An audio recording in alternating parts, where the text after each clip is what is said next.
तो जनाब आली, हमने जो है पाइथन पढ़ना शुरू किया था। हमने जो है पाइथन के बुनियादी operators like addition, subtraction, multiplication, division, integer division, reminder operator, exponent operator, इस तरीके से बहुत सारे पाइथन में हमने ऑपरेटर्स डिटेल में डिस्कस किए।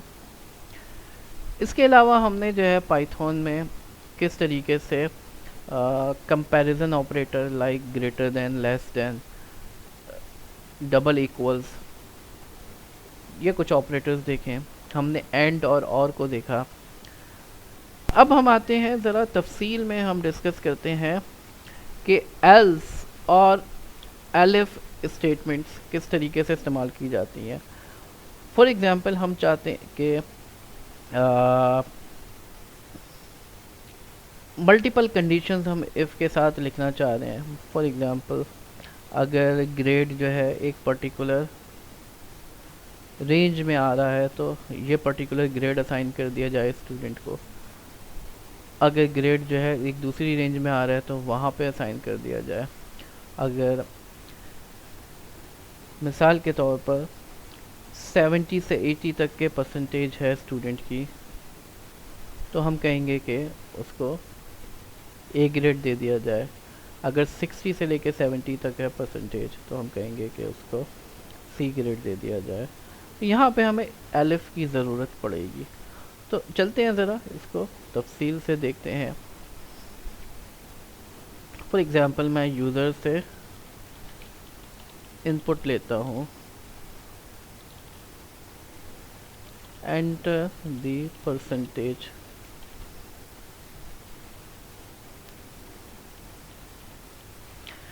और मैं चाहता हूँ कि मैं इसको फ्लोटिंग पॉइंट में ले लूँ, क्योंकि फ्लोटिंग पॉइंट में भी परसेंटेज हो सकती है 85.5, 70.9, तो मुख्तलिफ़ तरीके से फ्लोटिंग पॉइंट में परसेंटेज हो सकती है। तो यूज़र से मैं परसेंटेज इनपुट लेता हूँ, लेट्स सपोज 87.9। अब यहाँ पर मुझे कुछ बुनियादी कैलकुलेशंस करनी होंगी। अगर percentage greater than equals to 80 हो तो मैं प्रिंट करा दूँ ग्रेड इज़ A1। यहाँ पे मुझे एलिफ को इस्तेमाल करना पड़ेगा। एलिफ का मतलब है जिस तरीके से सी लैंग्वेज में, जावा के अंदर, जावा स्क्रिप्ट के अंदर, ज़्यादातर प्रोग्रामिंग लैंग्वेजेस में हम एल्स इफ़ इस्तेमाल करते हैं, यहाँ पे इसको शॉर्ट करके एलिफ लिखा जाता है। और जैसे कि मैंने बताया कि पाइथन में कोई भी ब्लॉक शुरू करते हैं तो हमें इंडेंट करना पड़ता है। तो इफ़ का जो ब्लॉक हमने लिखा है, हम कॉलन लगाते हैं, उसके बाद कुछ स्पेसेस देख के उसको इंडेंट करते हैं। तो हमने इंडेंट किया इफ़ के ब्लॉक को। अब मैं दूसरी कंडीशन लिखता हूँ, if percentage is greater than equal to 70, तो मैं कहता हूँ print grade is A. Elif percentage is greater than equal to 60, print grade is B. Elif percentage is greater than equal to 50, तो हम कहेंगे कि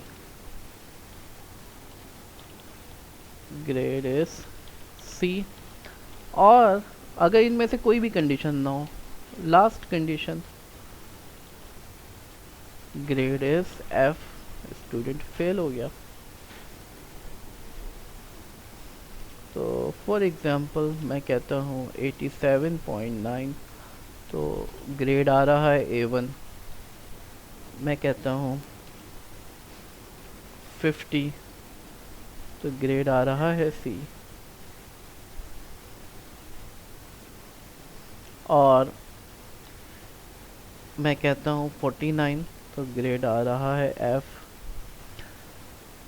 तो ये हमने थोड़ा सा इफ़ को डिटेल में देखा। इफ़ के साथ आप एल्स इफ यूज़ कर सकते हैं। एल्स इफ के अंदर जो है आप मल्टीपल कंडीशंस यूज़ कर सकते हैं। एलिफ बुनियादी तौर पर ये शॉर्ट फॉर्म है एल्स इफ की, जो कि डिफरेंट प्रोग्रामिंग लैंग्वेजेस में एल्स इफ के नाम से मौजूद है, लेकिन पाइथन के अंदर एलिफ इस्तेमाल किया जाता है। मल्टीपल कंडीशंस को टेस्ट करने के लिए हमने देखा था कि यहाँ पर एंड का ऑपरेटर या और का ऑपरेटर इस्तेमाल किया जाता है। फाइनली इफ़ को नेस्ट भी किया जा सकता है, यानी इफ़ के अंदर एक और इफ़ लगाना, तो ये भी पॉसिबल है। मिसाल के तौर पर मैं यहाँ पे पहले ये चेक करना चाह रहा हूँ स्टूडेंट पास हुआ है या फेल हुआ है, तो मैं लिखूँगा इफ़ परसेंटेज 50 से ज़्यादा है, तो हम कहेंगे कि स्टूडेंट पास हुआ है, तो हम कहेंगे यू आर पास्ड, और फिर हम बाकी कंडीशन चेक करेंगे कि क्या ग्रेड बन रहा है। और अगर स्टूडेंट पास नहीं हुआ है, अगर पास हुआ है तो फिर हमने पहले इफ़ से चेक कर लिया पास हुआ है, और फिर हमने ग्रेड की कैलकुलेशन शुरू की। लेकिन अगर स्टूडेंट पास ही नहीं हुआ है तो हमें ग्रेड की कैलकुलेशन करने की ज़रूरत ही नहीं है, हम कह देते हैं यू आर फेल्ड। तो यहाँ पर जो इफ़ है, ये वाला इफ़ इस वाले एल्स के साथ एसोसिएटेड है, बाकी यहाँ पे डिफरेंट इफ़ लगे हुए हैं, तो यहाँ पे हमें आखिरी में जो है कंडीशन चेक करने की ज़रूरत ही नहीं है। अगर 60 से भी कम है किसी बंदे की परसेंटेज और वो पास भी हुआ है, तो लाजमी वो 50 से अबव होगा, 50 और 60 के बीच में होगा, उसका सी ग्रेड आएगा। तो या तो 80 से अबव होगा, या 70 से 80 के बीच में होगा, या 60 से 70 के बीच में, या 50 से 60 के बीच में अगर वो पास हुआ है। क्योंकि हम यहाँ पे ऊपर चेक कर चुके हैं कि 50 से तो अबव है, तो हमें यहाँ पे चेक करने की ज़रूरत नहीं है फिर कि वो 50 से अबव है। तो ये हमने जो है नेस्टेड इफ़ लगाया, इफ़ के अंदर इफ़ लगाया, और यहाँ पे हम चेक करते हैं मिसाल के तौर पर 90। तो यहाँ पे पहले ये बताया गया कि आप पास हो गए हैं और आपका ग्रेड जो है A1 है। अगर स्टूडेंट की परसेंटेज 50 से कम है तो ये बताया जा रहा है यू आर फेल्ड। अब यहाँ पे मैं एक और चीज़ आपसे डिस्कस करना चाहूँगा। प्रिंट के अंदर आप एक आर्गुमेंट ये भी दे सकते हैं कि मल्टीपल प्रिंट स्टेटमेंट्स अगर आ रही हैं तो क्या वो अलग अलग लाइन में आए। मिसाल के तौर पर यहाँ पे हमने परसेंटेज इनपुट लिया और हमने बताया स्टूडेंट पास है, साथ साथ हमें ग्रेड बताना है, तो क्या ये हमें अगली लाइन में लिखना चाहिए या उसी लाइन में हम प्रिंट कराएं। जैसे यहाँ पर अगली लाइन में आ रहा है you are passed and grade is A, मैं चाहता हूँ कि ये इसी के साथ प्रिंट हो सेम लाइन में, तो मैं प्रिंट करते हुए end statement as an argument pass कर सकता हूँ।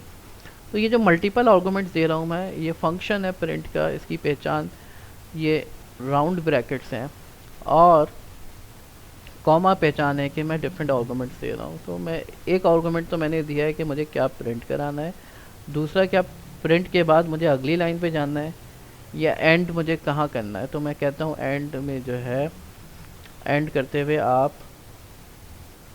स्पेस डाल दें, यानी अगला जो लाइन प्रिंट होगी इसके बाद ग्रेड जो प्रिंट होगा वो एक स्पेस के साथ प्रिंट हो। तो मिसाल के तौर पर मैं लिखता हूँ 60, तो अब यहाँ पर लिखा हुआ आ रहा है you are passed and grade is B. तो जनाब ये थोड़ा सा मुख्तसर सा तारुफ था नेस्टेड इफ़ का। हमने इफ़ एल्स को डिटेल में देखा और साथ में हमने ये देखा एंड ऑफ लाइन कैरेक्टर को किस तरीके से सेट किया जा सकता है इन प्रिंट। तो माय डियर स्टूडेंट्स, उम्मीद है आपको ये वीडियो पसंद आई होगी। Thank you very much.